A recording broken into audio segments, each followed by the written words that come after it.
নিজের প্রিয় মানুষটাকে অনলাইনে দেখে মেসেজ না করার অনুভূতি বুঝো, মানে মেসেজ না করতে পারার অনুভূতি বুঝো।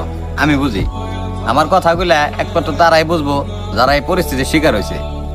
মানে দুইজনে অনলাইনে, কিন্তু কেউ কারে ভাই মেসেজ দেওয়ার অধিকার নাই। মানে প্রোফাইলে ঢুকে বা ইনবক্সে ঢুকে ঠিকই ঘুরে আসা যায় বা উপরের মেসেজগুলা পড়া যায়, কিন্তু তারা মেসেজ দেওয়ার কোনো অধিকার নাই। এইটা যে কষ্টটা ভাই একমাত্র তারাই বুঝবো যারা এই পরিস্থিতির শিকার হয়েছে। আমি ভাই আমার নিজের অভিজ্ঞতা থেকে এই জিনিসটা শিখছি ভাই, দেখছি কতটা কষ্ট লাগে। মানে দুইজনে অনলাইন আছি কিন্তু কোনো অধিকার নাই, মানে অধিকারটা সে হারাই ফেলাইছে। সে এক সময় আমারও খুব ভালোবাসতো, কিন্তু আজও ভাই আমি বিশ্বাস করেন, মানে আমি তার ইনবক্সে ঠিকই ঢুকে তার প্রোফাইলটাও চেক করে তার ফ্রেন্ড লিস্টে কারা কারা আছে তাও দিই, তার ছবিতে কারা কারা কমেন্ট করে লাইক করে আমি তাও দিই, কিন্তু তার মেসেজ করার মানে অধিকারটা আমার নাই। বা নিজের বিবেক থেকেও বাধা দেয় যে তুমি কারে মেসেজ করতেছো, মানে আমার বিবেক থেকে কয় যে তুমি কারে মেসেজ করতেছো, ওই তো আর তোমার না। মানে সে অনেক আগেই ভাই আমার ছেড়ে চলে গেছে গা।